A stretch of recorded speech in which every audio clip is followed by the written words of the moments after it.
ജോഡന എന്ന് പറഞ്ഞാൽ ഒരുമിപ്പിക്കുക, തോടന എന്ന് പറഞ്ഞാൽ വിഘടിപ്പിക്കുക. ഇന്ത്യ രണ്ടും കണ്ടതാണ്. ഇന്ത്യ ജോഡനയും കണ്ടിട്ടുണ്ട്, തോടനയും കണ്ടിട്ടുണ്ട്. ഇവിടെ രാഹുൽ ഗാന്ധി നടത്തിയിട്ടുള്ള ഈ ജോഡോ യാത്ര എന്താണ്? അതിൻ്റെ ആരംഭം എവിടെ മുതലാണ് തുടങ്ങിയത്? ഇന്ത്യ എന്ന ഈ മഹാരാജ്യം എല്ലാ മതക്കാരും എല്ലാ ജാതിക്കാരും വ്യത്യസ്തമായ ആളുകളും എല്ലാം ഒരുമിച്ച് കൂടി ഒന്നിച്ചു പോയിരുന്ന ഒരു കാലത്താണ് ആദ്യമായിട്ട് ഇവിടെ പോർട്ടുഗീസുകാർ വരുന്നത്. 1400കളിലൊക്കെ അവർ വരുന്ന കാലത്ത് ഇവിടെ ഹൈന്ദവരും മുസ്ലിമീങ്ങളും മറ്റുള്ള ജാതിക്കാരും ഇല്ലാത്തവരുമൊക്കെയും ഒന്നിച്ചു ചേർന്നുകൊണ്ടാണ് സത്യത്തിൽ ആ വിദേശികളെ ഇവിടെ നിന്നും അട്ടിയോടിച്ചത്. ഇത് ചരിത്രത്തിൻ്റെ ഭാഗമാണ്. ചരിത്രത്തിൻ്റെ ഭാഗമെന്ന് പറയുമ്പോൾ നമ്മൾ ഇന്ത്യ ചരിത്രം പഠിക്കുമ്പോൾ ഹൈന്ദവനും മുസൽമാനും എല്ലാവരും ഒന്നിച്ചു ചേർന്നിട്ടാണ് വൈദേശിക ശക്തികളെ ആക്രമിച്ചു തോൽപ്പിച്ചത്. ചരിത്രത്തിൽ നമുക്ക് രസകരമായ ചില കാഴ്ചകൾ കാണാൻ പറ്റുന്നതാണ്. തച്ചോളി വധേനൻ അന്ന് കേരളത്തിലെ ഏറ്റവും വലിയ അഭ്യാസിയായിരുന്നു. തച്ചോളി വധേനനെ വായിക്കാത്തവരുണ്ടാകില്ല. വടകരക്കപ്പുറത്ത് അദ്ദേഹത്തിൻ്റെ പ്രദേശം ഇന്നുമുണ്ട്, അദ്ദേഹത്തിൻ്റെ കളരി ഇന്നുമുണ്ട്. അവിടെ ആ പ്രദേശത്ത് അദ്ദേഹം പഠിച്ച കളരി എന്ന് പറഞ്ഞാൽ വടക്കനും തെക്കനും തുളുനാടനും കടത്തനാടനും അതേപോലെ തന്നെ മധ്യ കേരളയുമാണ്. 5 കളരികളുടെ ആശാനായിരുന്നു ഈ പറയുന്ന തച്ചോളി വധേനൻ. തൻ്റെ പഠനങ്ങളെല്ലാം കഴിഞ്ഞ്, അഥവാ സാധാരണ മെയ്വഴക്കം മുതൽ അങ്ങോട്ട് എല്ലാ അഭ്യാസമുറകളും പഠിച്ച് അവസാനത്തെ പുലിയങ്കവും അതേപോലെ തന്നെ ചൊട്ടച്ചാണും പഠിച്ച് അദ്ദേഹത്തിൻ്റെ ഭാഷയിൽ പറഞ്ഞാൽ അവസാനം അമ്മയോട് പറയുന്നൊരു പറച്ചിലുണ്ട്. ചരിത്രത്തിൽ നമുക്ക് കാണാം. അമ്മ, ഇനിയും എനിക്ക് പഠിക്കണം, ഇനിയും എനിക്ക് മുന്നേറണം. അതിന് ആരെയാണ് ഞാൻ ഗുരുവാക്കേണ്ടത്? ആരെയാണ് ഗുരുവാക്കേണ്ടത് എന്ന ചോദ്യത്തിന് അമ്മ തലയിൽ കൈവച്ച് അനുഗ്രഹിച്ച് പറയുന്ന പേര്, മോനെ, കരയിലൂടെ വരുന്നവരെ എങ്ങനെയാണ് എതിർക്കേണ്ടത് എന്ന് നിനക്കറിയാം, പക്ഷെ കടലിലൂടെ വരുന്നവരെ എങ്ങനെയാണ് എതിർക്കേണ്ടത് എന്ന് നിനക്കറിയില്ല. അതുകൊണ്ട് കടലിലൂടെ വരുന്നവരെയും എങ്ങനെയാണ് തടഞ്ഞു നിർത്തേണ്ടത് എന്ന്, നാട്ടുരാജ്യങ്ങളെ കാക്കേണ്ടത് എന്ന് അദ്ദേഹം നിനക്ക് പഠിപ്പിച്ചു തരും. അതുകൊണ്ട് അദ്ദേഹത്തിൻ്റെ അരികിൽ നീ പോകണം, കാൽക്കൽ വീണിട്ടെങ്കിലും ശിഷ്യനായി എന്നെ വാഴിക്കണമെന്ന് പറയണം. അതാരാണമ്മേ എന്ന ചോദ്യത്തിന് തച്ചോളി വധേനൻ്റെ കയ്യിൽ തലവെച്ചുകൊണ്ട് അമ്മ പറയുന്ന പേര് കുഞ്ഞാലി മരക്കാർ എന്നാണ്. കേരള ചരിത്രത്തിൽ നമുക്ക് കാണാം കുഞ്ഞാലി മരക്കാരൻ്റെ ശിഷ്യനായി മാറുന്ന തച്ചോളി വധേനനെ. അന്നത്തെ ഓരോ വൈദേശിക ശക്തികളും വരുമ്പോൾ സാമൂതിരിയോടൊപ്പം നിന്നുകൊണ്ട് ഇത്തരത്തിലുള്ള ആളുകൾ, കുഞ്ഞാലി മരക്കാർമാർ ഒരുപാടുണ്ടായിട്ടുണ്ട്. ഞാൻ പറഞ്ഞു വരുന്നത് എല്ലാവരും ഒരുമിച്ചിട്ടായിരുന്നു ആ ഒരു തോടിനയെ ജോഡിനയാക്കിയത്. വിഘടിപ്പിക്കാൻ വേണ്ടി വന്നവരെ മുഴുവനും ശക്തമായി എതിർത്തത് എങ്ങനെയാണ്? Divide and rule. അതിനെയാണ് ഇന്ന് തോടിന എന്ന് പറയുന്നത്. എന്ന് വെച്ചാൽ മനുഷ്യരെ വിഭജിക്കുക, എന്നിട്ട് ഭരിക്കുക. ഡൽഹിയിൽ കാലുവെക്കാൻ കഴിയാതെ വന്നപ്പോൾ ഡൽഹിയിൽ നിന്നും യാത്ര പുറപ്പെട്ട് അവരെത്തിയത് ഹൈദരാബാദിലാണ്. ഹൈദരാബാദിലെ അന്നത്തെ നൈസാമുമാരിൽ ഒരാള് കുറച്ച് മോശക്കാരനായിരുന്നു, സലാർഗഞ്ച് രണ്ടാമൻ. അദ്ദേഹത്തിന് നെലൂഫർ രാജ്ഞിയെ കല്യാണം കഴിപ്പിച്ചു കൊടുത്ത് 3 റോൾസ് റോയ്സ് സമ്മാനവും കൊടുത്ത് ഇന്നും നിങ്ങൾക്ക് പോയാൽ കാണാൻ പറ്റുന്നതാണ്. ഈ ഹൈദരാബാദിലെ മ്യൂസിയത്തിൽ 1900-ൽ ബ്രിട്ടീഷുകാർ സമ്മാനിച്ചിട്ടുള്ള റോൾസ് റോയ്സ് ഇന്നും നിങ്ങൾക്ക് കാണാൻ പറ്റുന്നതാണ്. എന്തിനാ കൊടുത്തതെന്നറിയോ? അന്നത്തെ ഇവിടുത്തെ വൻശക്തിയായിരുന്ന മുസ്ലിമീങ്ങളെ, ആ മുസ്ലിമീങ്ങൾക്കിടയിൽ തന്നെ ചിത്രത വരുത്തിക്കൊണ്ട് ഏറ്റവും ശക്തമായ രീതിയിൽ അവരെ ബറേലവികളെന്നും ദയ്യൂബന്ദികളെന്നും ബോറ മുസ്ലിമീങ്ങളെന്നും ഷിയാക്കൾ എന്നൊക്കെ പറഞ്ഞ് വേർതിരിച്ചുകൊണ്ട് മുസ്ലിമീങ്ങൾക്കിടയിലും ഹൈന്ദവർക്കിടയിലും എല്ലാം ജാതിയെല്ലാം പറഞ്ഞുകൊണ്ട് വേർതിരിക്കണമെന്ന പാഠമായിരുന്നു അവിടെ പഠിപ്പിച്ചിരുന്നത്. ഞാൻ ചരിത്രത്തിൻ്റെ ഒരു ചെറിയ ഭാഗം പറഞ്ഞു പോവാൻ. അങ്ങനെയാണ് ഇന്ത്യ എന്ന ഈ മഹാരാജ്യത്ത് ഒരുപാട് ജാതികളും മതക്കാരും തമ്മിലുള്ള പ്രശ്നങ്ങൾ ഉണ്ടാകാൻ തുടങ്ങിയത് എന്ന് നമുക്ക് കണ്ടാൽ അറിയാവുന്നതാണ്. ചരിത്രം നമ്മൾ പഠിക്കുമ്പോൾ ഈ ഒരു പ്രശ്നത്തിൻ്റെ തുടക്കം ബ്രിട്ടീഷുകാരുടെ കാലത്താണ് ഉണ്ടായത്. കാരണം അവർക്ക് ഇവിടെ ഭരിക്കണമെങ്കിൽ ഇങ്ങനെ ചിഹ്നമായി മനുഷ്യർക്കിടയിൽ വാട്ടർ ടൈറ്റ് കമ്പാർട്ട്മെന്റ്. അവരുടെ ഡയലോഗ് അങ്ങനെയാണ്. വാട്ടർ ടൈറ്റ് കമ്പാർട്ട്മെന്റ് എന്ന് പറഞ്ഞാൽ വെള്ളം പോലും കടക്കാത്ത രീതിയിൽ മതിൽ കെട്ടുന്നതിനെയാണ് ഇംഗ്ലീഷിൽ വാട്ടർ ടൈറ്റ് കമ്പാർട്ട്മെന്റ് എന്ന് പറയുക. അങ്ങനെ വാട്ടർ ടൈറ്റ് കമ്പാർട്ട്മെന്റുകൾ കൊടുക്കേണ്ടത് മുസ്ലിമീങ്ങൾക്കിടയിലും ഹൈന്ദവർക്കിടയിലും വലിയ ഭിത്തി പോരാ. ഹൈന്ദവരിൽ തന്നെ ഒരു കാറ്റഗറൈസേഷൻ, അത് അന്ന് ഉള്ളതാണെങ്കിൽ പോലും കാറ്റഗറൈസേഷൻ, വ്യത്യസ്ത ഭിത്തികൾ, മുസ്ലിമീങ്ങൾക്കിടയിൽ വ്യത്യസ്ത ഭിത്തികൾ, ഇങ്ങനെ ഓരോന്നുമായി സിഖുകാരെ വേറെയാക്കി, ശ്രീബുദ്ധന്റെ ബുദ്ധമതത്തെ വേറെയാക്കി, മഹാവീരന്റെ ജൈനമതത്തെ വേറെയാക്കി, കൺഫ്യൂഷന്റെ കൺഫ്യൂഷാനിസത്തിനെ വേറെയാക്കി, നഗോർസിയുടെ നഗോറിസത്തിനെ വേറെയാക്കി, പ്രപന്ന പാരിജാത പദോത്രതേ ശങ്കപാണേ ജ്ഞാന മുദ്രായ കൃഷ്ണായ ഗീതാമൃത ഗുഹേ നമ എന്ന് ഗീതയിലൂടെ നാം പഠിക്കുന്ന ഹൈന്ദവരെയും വ്യത്യസ്തമാക്കി, ചുരുക്കി പറഞ്ഞാൽ മനുഷ്യരെ ഛിന്ന ഭിന്നമാക്കി മരിക്കണമെന്ന ആ ശ്ലോകത്തിന്റെ പേരാണ് ഡിവൈഡ് ആൻഡ് റൂൾ. അങ്ങനെയാണ് ബ്രിട്ടീഷുകാർ ഇവിടെ ആധിപത്യം ഉണ്ടാക്കിയത്. 1900-ലൊക്കെ വളരെ ശക്തമായി അൻഡമാനിൽ നമ്മൾ പോകുമ്പോൾ അൻഡമാൻ ജയിൽ നമുക്ക് കഥ പറഞ്ഞു തരും. ഇന്നും അവിടെ പറച്ചിലുണ്ട്. എന്ന് വെച്ചാൽ 1900-ലാണ് എന്നെ നിർമ്മിച്ചത്. ഇന്ത്യയുടെ വ്യത്യസ്തമായ ഭാഗത്ത് നിന്ന് എന്നിലേക്ക് ആളുകളെ കൊണ്ടുവന്ന് ഇതെല്ലാം നിറക്കുമായിരുന്നു എന്ന് അൻഡമാൻ ജയിലിൽ നിന്ന് ശബ്ദ രേഖ നമുക്ക് കേൾക്കാൻ പറ്റുന്നതാണ്. ഞാൻ പറഞ്ഞു വരുന്നത് 900-ന് ശേഷം ഇങ്ങോട്ട് അതിശക്തമായി അതിൻ്റെ പോരാട്ടങ്ങൾ ഉണ്ടായി. ഈ സമയത്തൊക്കെയും ഇന്ത്യയെ ഒന്നിപ്പിച്ചു നിർത്താനും എല്ലാവരെയും രീതിയിലും ഉണ്ടായിട്ടുണ്ടെങ്കിലും ഗാന്ധിജിയുടെ നേതൃത്വമാണ് ഇനി നമുക്ക് ആവശ്യമെന്ന് പറഞ്ഞ് ഓരോ മനുഷ്യരും അതിൻ്റെ പിന്നാലെ കൂടുകയാണ്. എല്ലാ ആളുകളും, ഇവിടുത്തെ മുസൽമാനാകട്ടെ, ഇവിടുത്തെ ഹൈന്ദവരാകട്ടെ, ഇവിടുത്തെ ഏത് ജാതിക്കാരാകട്ടെ, നമ്മൾ മനസ്സിലാക്കേണ്ടത് 1900-കളിലുമൊക്കെ അതിശക്തമായിട്ട് പലായനം ചെയ്ത് അവിടെ അടക്കപ്പെട്ട പാവപ്പെട്ട മനുഷ്യരുടെ കണ്ണുനീരുകളുണ്ട് ആ പതാകയിൽ. ഇന്ത്യൻ നാഷണൽ കോൺഗ്രസ് നേതൃത്വം കൊടുക്കുന്നതിൻ്റെ പേരിൽ അങ്ങനെയുള്ള ആളുകളെ കൊണ്ടുപോയി അടച്ചിട്ട ആ ഭൂപ്രദേശത്ത് അതിൻ്റെ ഉള്ളിൽ ഈ വിനീതനം പോയിട്ടുണ്ട്. അൻഡമാൻ ജയിലിൻ്റെ ഓരോ അറകളും ഇങ്ങനെ ചെറുതാണ്, വാതിൽ ചെറുതാണ്, അതിൻ്റെ ഉള്ളിൽ സെല്ലുലാറാണ്. സെല്ലുലാർ എന്ന് പറഞ്ഞാൽ പ്രകാശധാരകൾ അടികിട്ടി ഉണങ്ങാത്ത മുറിവോടെ നിൽക്കുന്ന, ഉറങ്ങാൻ കഴിയാതെ നിൽക്കുന്ന ആളുകളിലേക്ക് പ്രകാശം കടത്തിവിട്ട് ആളുകളെ വേദനിപ്പിക്കുന്നതാണ് സെല്ലുലാർ. ആ ജയിലിൻ്റെ അകത്തേക്ക് ആളുകളെ കടത്തിവിടുകയും എന്നിട്ട് അതിനുശേഷം പിന്നെ പീരങ്കി വെച്ചിട്ട് വെള്ളമടിക്കുകയും ആ വെള്ളം തന്നെ മറ്റു പലതാക്കുകയും ചെയ്ത അതിൻ്റെ ഫോട്ടോസും അതിൻ്റെ ചിത്രങ്ങളും അതിൻ്റെ പ്രതിബിംബങ്ങളുമൊക്കെ ഇന്നും നമുക്ക് അവിടെ പോയാൽ കാണാൻ പറ്റുന്നതാണ്. നെഹ്റു ജയിലിൽ കിടന്നിട്ടുണ്ട്. ഇന്ത്യ എന്ന് പറയുന്ന ഈ രാജ്യത്തിന്റെ സ്വാതന്ത്ര്യത്തിന് വേണ്ടി. അമിതാഭ് ബച്ചൻ എല്ലാവരും പഠിച്ച സ്കൂളിൽ തന്നെയാണ് അദ്ദേഹവും പഠിച്ചത്. അത് കഴിഞ്ഞിട്ട് ഇന്ത്യയിലെ ഏറ്റവും ടോപ്പ് ക്യാമ്പസിൽ, അത് കഴിഞ്ഞിട്ട് പിന്നെ ലോകത്തിലെ ഏറ്റവും വലിയ ക്യാമ്പസിൽ ഹാർവാർഡ് ബിസിനസ് സ്കൂളിൽ, അത് കഴിഞ്ഞിട്ട് പിന്നെ പോയതോ ഇതേ സാക്ഷാൽ ട്രിനിറ്റിയിലും. അവിടെ നിന്നാണ് PGയും കഴിഞ്ഞത്. ഞാൻ വിദ്യാഭ്യാസത്തെ കുറിച്ച് പറയുന്നത് എന്താണെന്നറിയോ?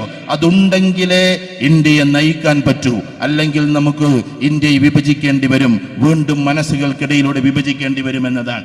പ്രിയപ്പെട്ട പണ്ഡിറ്റ് ജവഹർലാൽ നെഹ്റു കൊണ്ടുവന്നിട്ടുള്ള ഇതേ സ്ഥാപനങ്ങളിൽ നിന്ന് പഠിച്ചിറങ്ങിയ സുന്ദർ പിച്ചയാണ് ലോകത്തിലെ ഇന്നത്തെ ഏറ്റവും വലിയ ഏറ്റവും വലിയ കമ്പനിയുടെ തലപ്പത്തിരിക്കുന്നതും. ബ്രിട്ടീഷുകാരില്ലാഞ്ഞിട്ടല്ല, അമേരിക്കക്കാരില്ലാഞ്ഞിട്ടല്ല, സുന്ദർ പിച്ചയെ പോലെ തലയില്ലാത്തത് കൊണ്ടാണ്. സുന്ദർ പിച്ചയെ പോലും വാർത്തെടുത്തത് സത്യത്തിലെ ക്യാമ്പസുകളാണ്. ആ ക്യാമ്പസുകൾ കൊണ്ടുവന്നത് പ്രിയപ്പെട്ട നെഹ്റുവാണ്. അതിന്റെ തുടർച്ചയുണ്ടാക്കിയത് പ്രിയപ്പെട്ട ഇന്ദിരാഗാന്ധിയാണ്. നമ്മൾ പഠിക്കേണ്ടത്, എൻ്റെ പ്രിയപ്പെട്ടവരെ, ഈ ഇന്ത്യ ഇത്രയും ഡെവലപ്പ് ചെയ്തത് ഈ വിദ്യാഭ്യാസത്തിലൂടെ, ഈ ടെക്നോളജിയിലൂടെ, നവഭാരതത്തിന്റെ ശില്പി എന്നറിയപ്പെടുന്ന പ്രിയപ്പെട്ട നെഹ്റുവിലൂടെയാണ്. അതല്ലാതെ നമുക്ക് വേറെ ഒന്നും കാണാൻ കഴിയില്ല.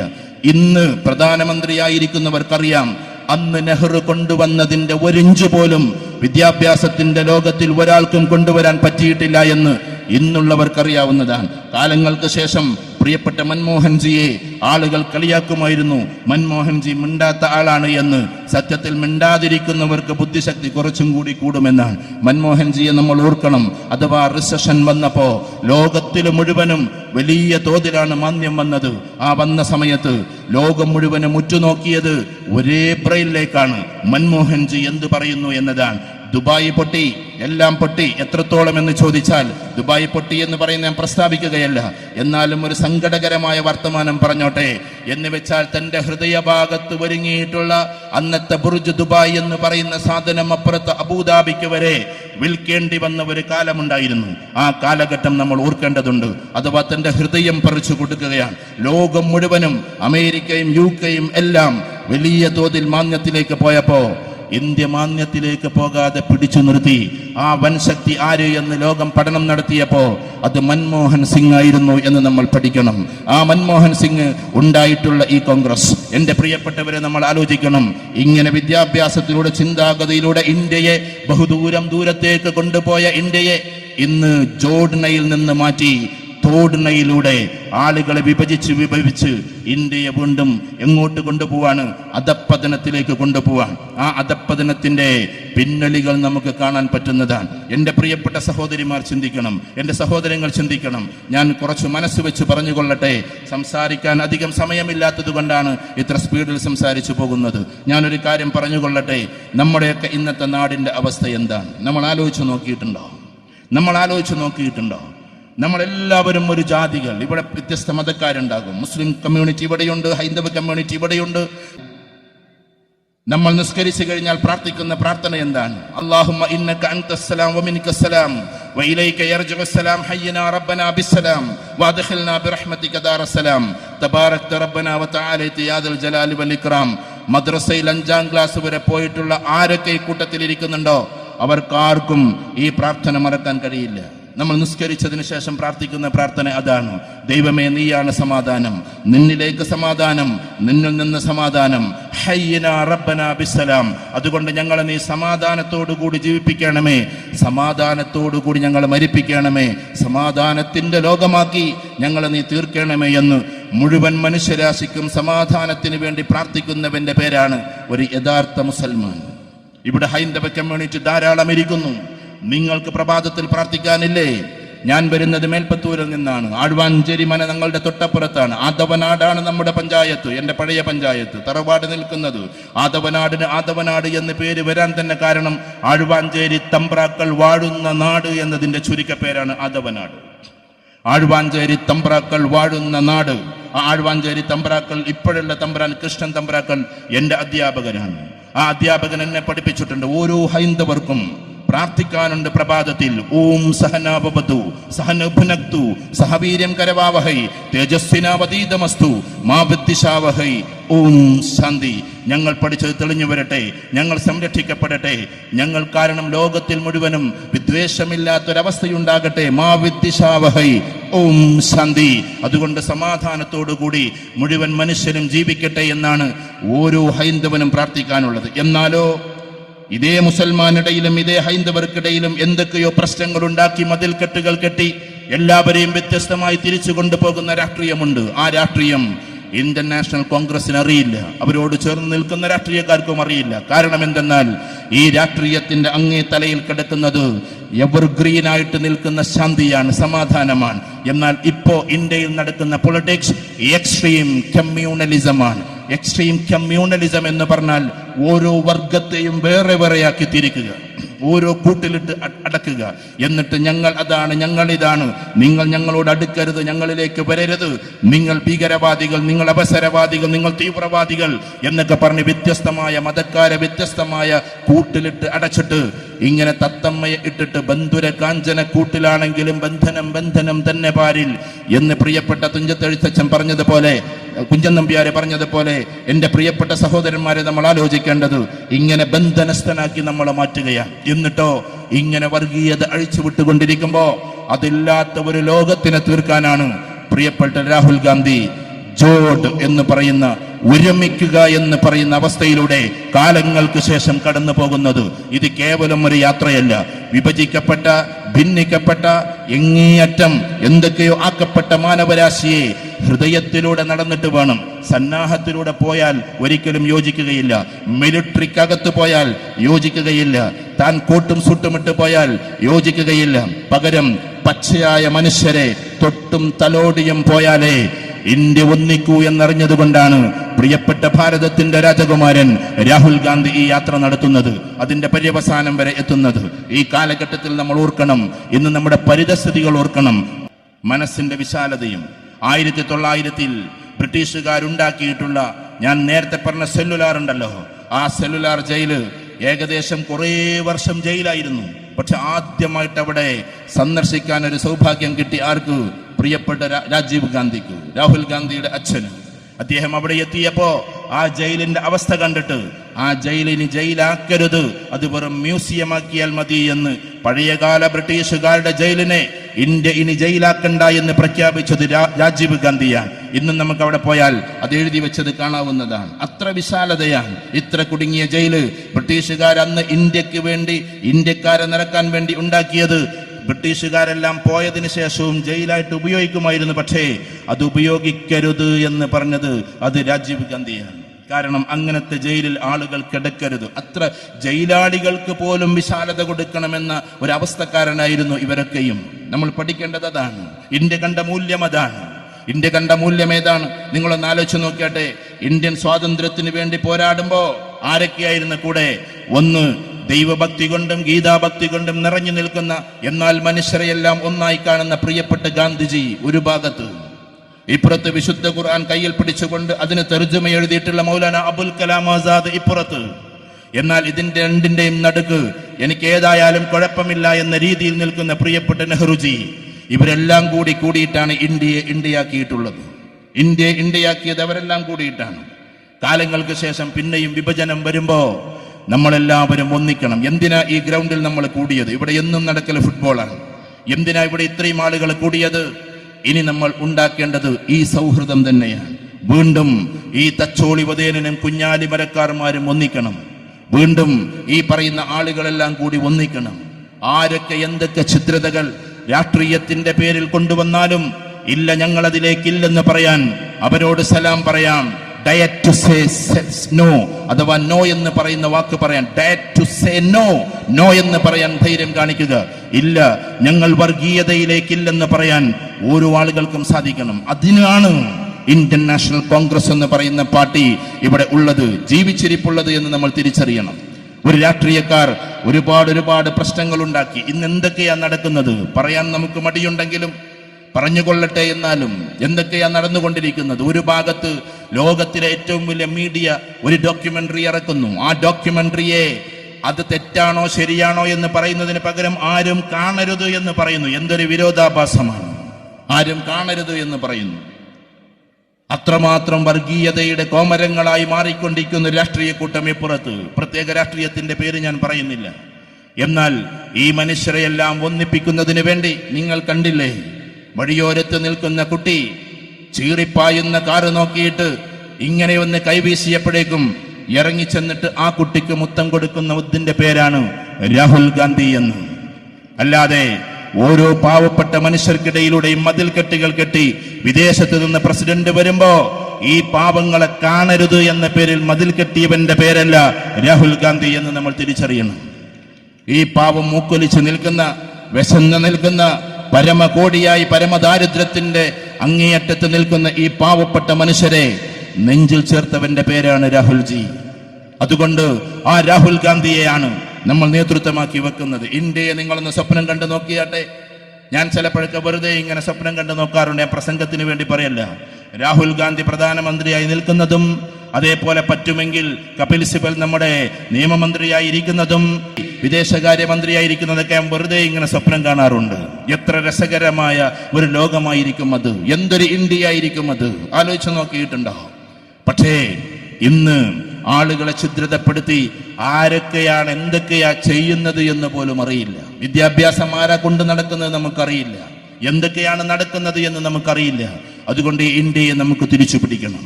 ഞാൻ എൻ്റെ സംസാരം അവസാനിപ്പിക്കുന്നു. ഈ ഇന്ത്യയെ നമുക്ക് തിരിച്ചു പിടിക്കണം. പ്രിയപ്പെട്ട ഇന്ത്യൻ നാഷണൽ കോൺഗ്രസിന്റെ അനുയായികളായി നിന്നുകൊണ്ട്, അവരുടെ സന്തത സഹചാരിയായി നിന്നുകൊണ്ട് രാഹുൽ ഗാന്ധി എന്ന് പറയുന്ന മഹാമനുഷ്യൻ പ്രധാനമന്ത്രിയാകുന്നത് വരെ ഈ കാണുന്ന ജൈത്രയാത്ര തുടർന്നുകൊണ്ടേയിരിക്കണം. രാഹുൽ ഗാന്ധി നിന്ന് പറയുമ്പോ ഇവിടെ ഇരിക്കുന്ന ഓരോ ആളുകളോടും പറഞ്ഞുകൊള്ളട്ടെ, പാർലമെന്റിൽ നിന്നുകൊണ്ട് വിരൽ ചൂണ്ടിയിട്ട് ഇങ്ങനെ പ്രധാനമന്ത്രിക്കെതിരെ സംസാരിക്കുമ്പോ അത് രാഹുൽ ഗാന്ധിയുടെ മാത്രം പറച്ചിലല്ല, നിങ്ങളുടെ ഓരോരുത്തരുടെയും കയ്യൊപ്പാണ്. ആ വിരൽ തുമ്പത്ത് നിങ്ങളുണ്ട്. ഈ മുഹമ്മദ് അബ്ദുറഹ്മാൻ നഗറിലെ നിങ്ങളുടെ മനസ്സുണ്ട്. അങ്ങനെയാണ് അദ്ദേഹം എഴുന്നേറ്റ് നിൽക്കുന്നത്. അതിന് കരുത്തു പകരാൻ നമുക്ക് പറ്റണം. അതിനോട് കൂടെയുള്ള ജൈത്രയാത്രയിൽ നമ്മൾ ഓരോരുത്തരും ഉണ്ടാകണം. അങ്ങനെയാകട്ടെ എന്ന് മാത്രം പറഞ്ഞുകൊണ്ട് വീണ്ടും നമ്മളെല്ലാം ഒന്നിക്കുന്നു.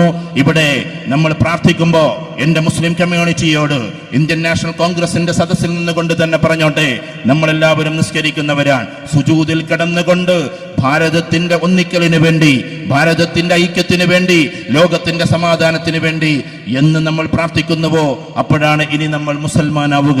കാരണം ലോക മുസ്ലിമീങ്ങൾക്ക് വേണ്ടി മാത്രമല്ല നമ്മുടെ പ്രാർത്ഥന. 700 കോടി ജനങ്ങളെയും നെഞ്ചിൽ ചേർത്തുകൊണ്ട് മുന്നോട്ട് പോകുന്ന മുസൽമാനായി നമ്മൾ ഓരോരുത്തരും മാറണമെന്നതാണ്. ഇവിടുത്തെ ഹൈന്ദവ ജനതയോട് ഓം സഹനാവതു സഹനഭുനക്തു സഹവീര്യം കരവാവഹൈ തേജസ്വിനാവതീതമസ്തു മാ വിദ്വിഷാവഹൈ ഓം ശാന്തി എന്ന് നിങ്ങൾ പ്രാർത്ഥിക്കുമ്പോ അത് ഒരു കമ്മ്യൂണിറ്റിക്ക് വേണ്ടി മാത്രമല്ല, ഇവിടെയുള്ള മുഴുവൻ മനുഷ്യർക്ക് വേണ്ടിയാണ് നിങ്ങളുടെ പ്രാർത്ഥന. ഇവിടെ പ്രാർത്ഥിക്കാത്ത ആളുകളും ഒരു പക്ഷേ ഉണ്ടാകാം. എന്നാലും മനസ്സുകൊണ്ട് നമ്മളെല്ലാവരും ഉദ്ദേശിക്കുന്നത് എല്ലാവരും സ്നേഹത്തോടു കൂടി പോകണമെന്നാണ്. ഇവിടെ ക്രിസ്ത്യൻ സമൂഹത്തിലെ സഹോദരിമാരും സഹോദരന്മാരും ഉണ്ടെങ്കിൽ നമ്മൾ പ്രാർത്ഥിക്കേണ്ടുന്ന പ്രാർത്ഥന എന്താണ്? അത്യുന്നതങ്ങളിൽ ദൈവത്തിന് സ്ഥാനം, സന്മനസ്സുള്ളവർക്ക് ഭൂമിയിൽ സമാധാനം എന്നാണ്. അതുകൊണ്ട് ഭൂമിയിൽ സമാധാനത്തിന് വേണ്ടി പ്രവർത്തിക്കണം. നമ്മൾ ഈ കാണുന്ന മുഴുവൻ മനുഷ്യരെയും പാവപ്പെട്ടവരെ നെഞ്ചിലേറ്റി മുന്നോട്ട് പോകുന്ന ഈ പ്രിയപ്പെട്ട ജോഡോ യാത്രക്ക് ഇതാ വലിയ ആഘോഷപൂർവ്വം ഈ ഗ്രൗണ്ടിൽ നമ്മൾ ഒരുമിച്ച് കൂടിയിരിക്കാൻ. പ്രിയപ്പെട്ട രാഹുൽ ഗാന്ധിക്ക് അദ്ദേഹത്തിന്റെ 182-ാം ദിവസമോ മറ്റോ പിന്നിടുമ്പോഴേക്കും അദ്ദേഹം തളർന്ന് പോവുകയല്ല ചെയ്തത്. എല്ലാ അവസ്ഥയിലും അദ്ദേഹം വളരുകയാണ് ചെയ്തത്, ഊർജ്ജസ്വലമാവുകയാണ് ചെയ്തത്. കാരണം അവർക്കറിയാം, they are waiting for me. India എന്ന രാജ്യം എന്നെ കാത്തിരിക്കുന്നു എന്ന് പ്രിയപ്പെട്ട മനുഷ്യനറിയാം. അതുകൊണ്ട് അദ്ദേഹത്തിനെ പിന്തുണച്ചുകൊണ്ട് എല്ലാ മത രാഷ്ട്രീയ സാമൂഹിക രംഗത്തിലെ ആളുകളും ഒന്നിച്ചുകൊണ്ട് എതിർക്കാതെ മുന്നോട്ട് പോയി ഈ സർക്കാർ തിരിച്ചു വരട്ടെ, അഥവാ രാഹുൽ ഗാന്ധിയുടെ കീഴിലുള്ള ഒരു സഭ തിരിച്ചു വരട്ടെ എന്നും, അങ്ങനെ ജോഡ്ന എന്ന് പറയുന്നത് നടക്കട്ടെ എന്നും, തോഡ്ന എന്ന് പറയുന്നത് തകരട്ടെ എന്നും മാത്രം പറഞ്ഞുകൊണ്ട് അതോടൊപ്പം തന്നെ ലോക മനുഷ്യരെ സ്നേഹിക്കണമെന്ന് പഠിപ്പിക്കുക. ഗാന്ധിജിയെയും നെഹ്റുവിനെയും ഇന്ദിരാജിയെയും എല്ലാവരെയും പഠിപ്പിക്കും പോലെ നമുക്കെല്ലാവരെയും പഠിപ്പിക്കാം. അതേപോലെ തന്നെ മൗലാന അബുൽ കലാം ആസാദിനെ, അബ്ദുറഹ്മാൻ സാഹിബിനെ എല്ലാവരെയും പഠിപ്പിച്ചുകൊണ്ട് വീണ്ടും ജൈത്രയാത്ര തുടരാം. ഈ ഇന്ത്യയിൽ യാത്ര അവസാനിക്കുമ്പോ ഇതൊരു സന്ദേശം മാത്രമാണ്. ഈ ഇന്ത്യ ഒന്നിക്കുമെന്ന സന്ദേശം ഇനി നമ്മുടെ മനസ്സിലൂടെ കടന്നു പോകും. ഇങ്ങനെയുള്ള യാത്രികന്മാർ ഓരോരുത്തരും അങ്ങനെ വീണ്ടും തിരിച്ചു വരും. ഭാരതമെന്ന ഈ രാജ്യം എല്ലാ മനുഷ്യരെയും അംഗീകരിച്ചും സ്നേഹിച്ചും നെഞ്ചിൽ ചേർത്തുകൊണ്ടും വീണ്ടും നമുക്ക് പാടാൻ പറ്റണം. എന്ത്? ജനഗണമന അതിനായക ജയഹേ എന്ന്. ആ ജയമാണ് നമുക്കുണ്ടാകേണ്ടത്. എല്ലാവർക്കും ആശംസകൾ, സ്നേഹോഷ്മളമായ എല്ലാ അവസ്ഥയിലുമുള്ള അഭിവാദ്യങ്ങൾ അർപ്പിച്ചുകൊണ്ട് ഈ ജോഡോത്സവിന് എല്ലാ ഭാവുകങ്ങളും നേർന്നുകൊണ്ട് പ്രത്യേകിച്ചും ഇതിന്റെ നായകനായ രാഹുൽ ജിക്ക് ഒരു ബിഗ് സല്യൂട്ട് നൽകിക്കൊണ്ടും ഞാൻ എന്റെ വാക്കുകൾ അവസാനിപ്പിക്കുന്നു. ജയ് ഹിന്ദ്, ജയ് ഇന്ത്യൻ നാഷണൽ കോൺഗ്രസ്.